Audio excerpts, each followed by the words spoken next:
Hey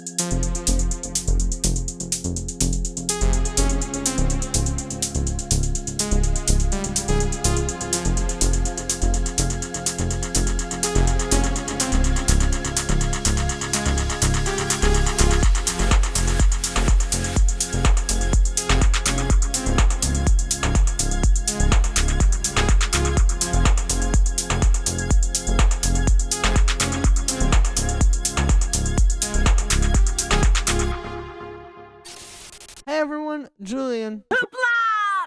Hey everyone, Julian. Hoopla! Hey everyone. Hoopla! Hey everyone, Julian here, and today I've got a new mic, so the audio quality of my voice should be a bit better. And today I'm going to be showing you how to make melodic techno, and I'm going to be talking a little bit more about some more like in-depth sort of mixing, as well as kind of like build-up and track arrangement things. So as usual, you can get the project file and samples from this video in the description. Yeah, let's get started. So this is a loop you heard in the intro. We're at 124 BPM. And the first sound that I have here is this drone, which sounds like this.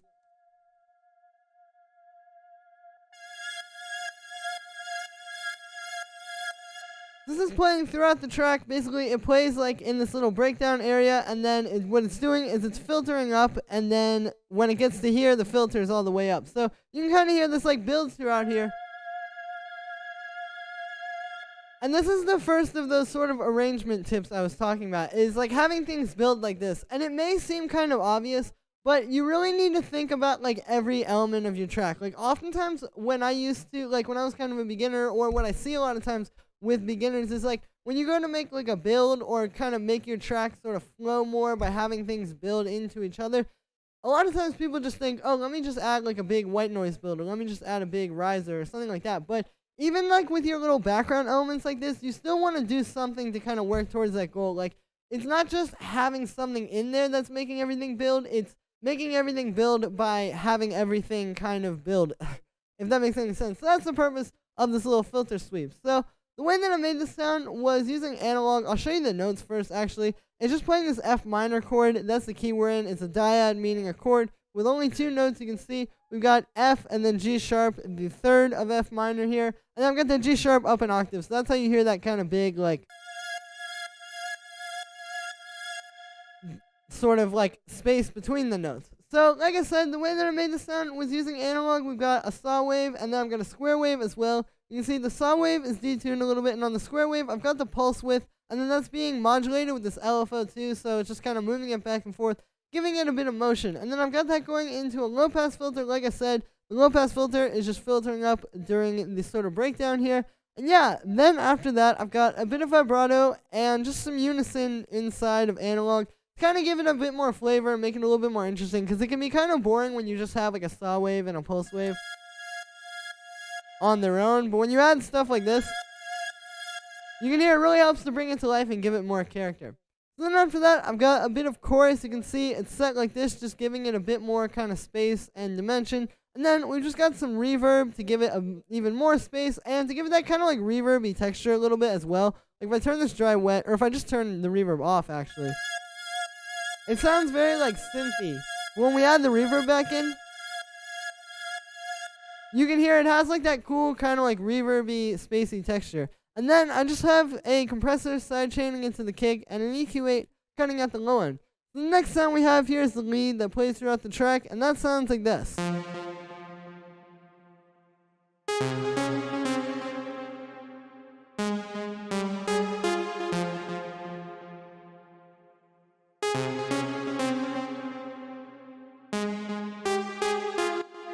So I'll show you the notes on this one. It's just playing this kind of, honestly, pretty simple thing in the key of F minor. You can see like it starts on an F there, and then it's just kind of playing some notes from the chord. Like we've got G sharp up there, for example. Like I said before, that's the minor third of this key.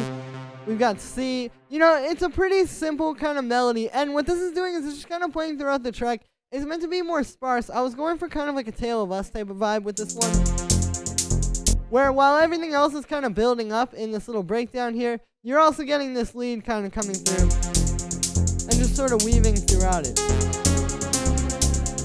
and playing off of the chord progression. So the way that I made the sound for this one is with analog. You can see I've just got a saw wave here, and that's going into a low pass filter. honestly pretty straightforward stuff. You can see it's just a low pass filter with an envelope on it to give it the kind of like pluck. And yeah, then I've got the amp envelope set like this. I believe that's actually just default, but it sounded good. Like, it works for these kind of plucks here because it fades out a little bit with the decay, but then it doesn't go all the way down since we got some sustain. And that's it for inside of analog. Then after that, I've got a bit of echo. You can see I've got this doing eighth note or dotted eighth notes, and that's just kind of in there to give it some more space. If I turn it off, you can hear we just have that reverb, and I really like the way this echo sounds. It's good for this kind of like melodic techno because I feel like part of the melodic techno sound is kind of bringing in a more like analog approach to it. Even though it is very synthy and kind of like digital sounding music, there is like an element of like this sort of organic analog sound to it. And echo is a really great way to do that because it just has a very analog kind of character to it. So yeah, then after that, I've just got a bit of reverb. That's pretty straightforward. The thing with this is you have room to have a pretty long reverb since it's just so sparse. So I kind of played around with that. And then we just got a bit of saturation, kind of beefing it up. Here's what it sounds like without that. You can hear it just doesn't really stand out as much. It doesn't have as much power, and like it's not as thick. And yeah, I've just got a bit of drive on there. And then I've got the bass frequency up a little bit as well. Then finally, I have an EQ8 cutting out the low end and doing a very small amount of high end boost. And then finally, I just have a compressor side chaining into the kick. So the next thing we've got here are these chords, which sound like this.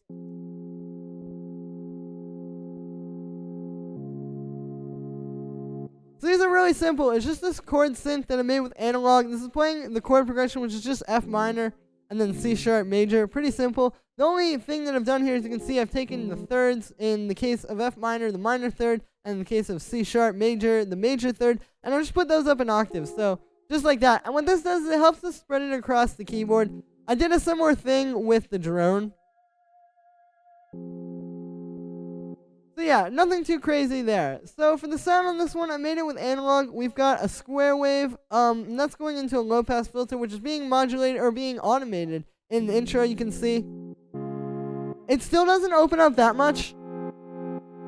But again, it's like I was saying, like it's the little subtle things that you do with every single layer that make the building and really contribute to making it feel like full and like it's really building into something, as opposed to just, having like one or two things that's doing the build. So then after that, I've got the amp envelope set like this, and that is it for inside of analog. So the first effect I have on here is a chorus, which is very subtle. You can see it's only at 20%. This is doing very little, but it is adding a little bit more kind of space to the sound. Then after that, I've got a reverb, which is set like this. Again, with that one, the dry wet's pretty low. Since this is playing kind of rapid fire, like it doesn't really stop playing at any time, I didn't want to go too crazy with the reverb, but it does add some space to it. Then after that, I have a compressor side chaining into the kick. And then finally, we just have an EQ8 cutting out the low end. So the next thing I have here is this percussion group, which sounds like this.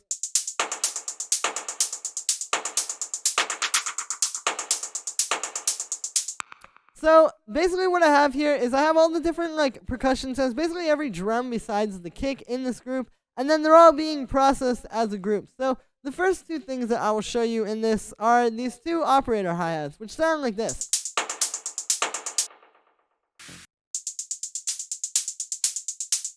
These are both made really similarly. Basically what we've got going on here is, like I said, I made these both in operator. And what it is it's just some white noise, and then you kind of shape the white noise with an envelope, like a volume envelope, and then that's going into a bandpass filter. And then the bandpass filter is what gives it like the hi-hat kind of sound.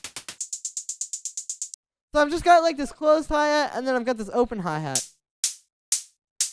Or sort of like the main hi-hat that's hitting on the upbeats. And with this other one, you can see I kind of like cut out some low end, and I boosted the high end a little bit because I wanted this one to be very sharp and kind of stand out from that other one. So yeah, that was the purpose of that. So then, like I said, those are really simple, like nothing really too crazy there. It's just a matter of kind of using the white noise in a strategic way. So then the next thing I have here is this little rim shot, which is 2 layers, and it sounds like this. So with this one, I was also trying to get those sort of like deeper, kind of like Tale of Us style rim shots. And the way I made it was this. So I have these 2 layers here. We've got this first one, kind of like more of the sharp hit of the rim shot. And then we've got the second one, which is a bit darker and adds the kind of like a darker character to it. So then what I have on those, I have them grouped together, and they're going through a few effects. So the first thing I have here It's just a 16th note echo, which you can hear in there pretty prominently. This just helps to give it kind of some more flow and make it less just like choppy. Then after that, I've got a saturator, which is just kind of giving it some more warmth and helping to glue these together a bit. Here's what it sounds like without it. And then with it. So yeah, you can hear it really helps to give it some texture. And then finally, I just have a reverb, and that's pretty much it for those. It's just a matter of kind of layering them together and getting the best of both. And then the last thing that I have in the percussion group is this little clap, which sounds like this. This is like the little kind of delay claps that you hear in a lot of these kind of tracks. The way that I made this was by just taking a clap sample. I'll show you the original sample. Just that one, kind of like a small, sort of like tight one. And then it's just playing like these little 16th note things here. These little like fills, I guess you would call them. And it just kind of adds a bit more energy and a bit more like ear candy to the beat. So I've got some effects on this clap. The first thing I have here is an echo, which you can obviously hear. Yeah, this is just doing 16th notes, and that's what's giving it the like delay kind of effect. Then after that, I have a drum bus just to give it a bit more kind of like beef. And make it hit a little bit harder and make it just a little bit more crunchy. You can see I've just got the drive and the crunch up on that. And then the last effect I have on there is just an EQ8 to cut out the low end, because sometimes the echo and the drum bus, like adding that distortion, can also kind of give it a little bit of an unwanted low end boost. So yeah, I just have that being cut out. So then on the percussion group, like I said, I've got a little bit of stuff going on. Actually, all I have here is just this drum bus, and I'm just using this to give it a bit more kind of power. You can hear it, the drive really helps to bring out the best of everything. So then the next thing we've got going on here is this kick / bass bus, which together sounds like this.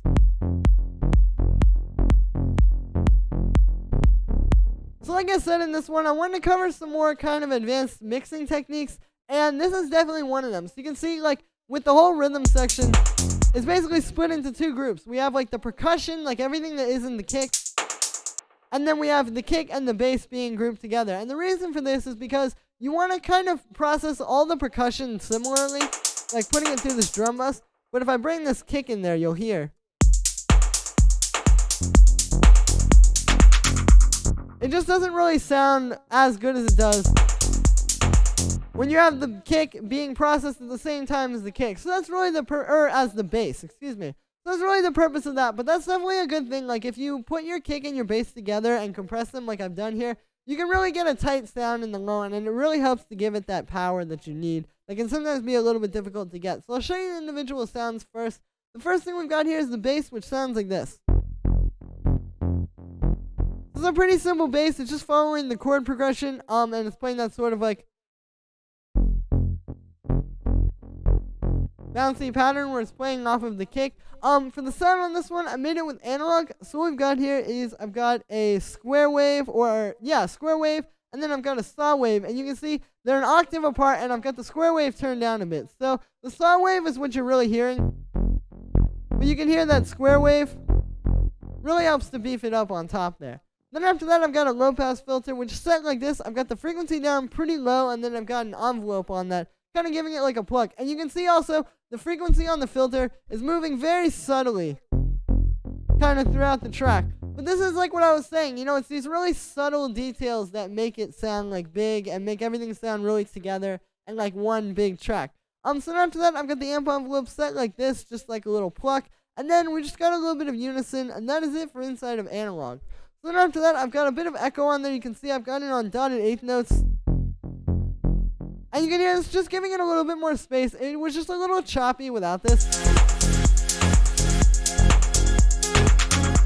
Like, it didn't really fit into the track that well. But when you add this, it's just one of those little things that gives it kind of a bit more space and helps fit it in a little bit better. Then after that, I've just got a bit of saturation. You can see I've got the drive up there and the sinoid fold set like this. And then the last thing we have is just a compressor side chaining into the kick. So then the next thing I've got after that is this kick, which sounds like this. So I made this by taking an 808 kick, a pretty standard one, and I just basically put it in the simpler, and I shaped the volume envelope like this, kind of like a short, like tight type of kick, and then I've got a pitch envelope on there as well. So the pitch envelope just allows you to give it a bit more kind of punch. at the start of the sound. You can hear it's a really good technique for that. So then on there you can see I've got this tuner because I wanted to make sure it was in key, which it is. And then I've got a drum bus. So the drum bus is just giving it a bit more kind of like power. You can hear that drive really brings it out and makes it like hit really hard. So then on the bus I've got, or on the group I guess I should say, I've got a little bit of compression. You can see this is not doing too much. It's just really compressing those peaks. And I've got the attack up, so it's not affecting the transients of the sounds too much. Here's what it sounds like without it. And then with it.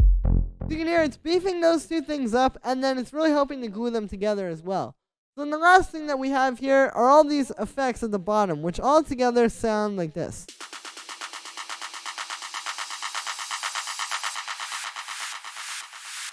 So the first one is this clap, which sounds like this. Basically what this is it's just this clap sample. And I have it playing this little 16th note kind of pattern in this little build-up here. You can see it's doing like that. And then what I'm doing is I'm automating the gain of this utility, and then I'm also automating the echo. So the gain on the utility is to give it a volume automation. I don't like automating the volume over here because then you can't control it. Like if you want to turn something down, it just gets kind of messy. But if you put a utility on there, you can just do like that little volume automation pretty easily. And then the echo automation, pretty straightforward. I'm automating the dry wet and the feedback. So it kind of like builds up like that and builds the intensity. The next thing I have under there is this build snare, which sounds like this. This is just a little like drum machine style snare, which is playing just straight 16 notes throughout that little spot. And what this is doing is I've got a few other things automating on this, similar to the clap. So the first thing I have is utility automation. Again, same thing as the clap. It's just kind of like a nice way to do a volume automation. After that, I've got a bit of reverb automating, so you can see the dry wet on that goes up, and it just kind of like builds it. So it gets all spaced out, and then by the end, it's just kind of like white noise. And then the last thing I have on there is this EQA, and I'm automating this as like a high pass filter. So you can hear at the start here, you can hear all that like kind of low end punch, and then towards the end, it just filters up. So it just makes it more intense when the drop hits and you get that kick and bass and the low end comes back.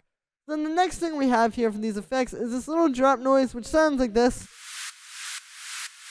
This is really simple. It's just some white noise going through a high pass filter, and then I've got a bit of echo on that for some space, and then I've got a bit of reverb as well for some more space, and then finally we just have a compressor side chaining into the kick. And then the last effect that we have here is this little reverse crash, which sounds like this.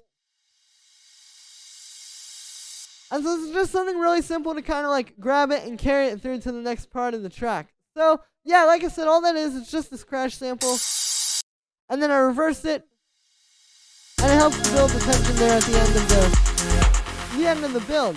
So, that's pretty much it for this one. I just want to show you guys some techniques. I've gotten a bunch of requests to do more melodic house videos, so I figured what better time than now. So, that's me for today, guys. I hope you enjoyed this one. And make sure to like this video as well as subscribe. And let me know what you think of this video in the comments. As usual, you can get the project file and samples from this video in the description. And if you're a patron on my Patreon, check there because they'll be available shortly. Thank you so much, everybody, and I will see you shortly with another video.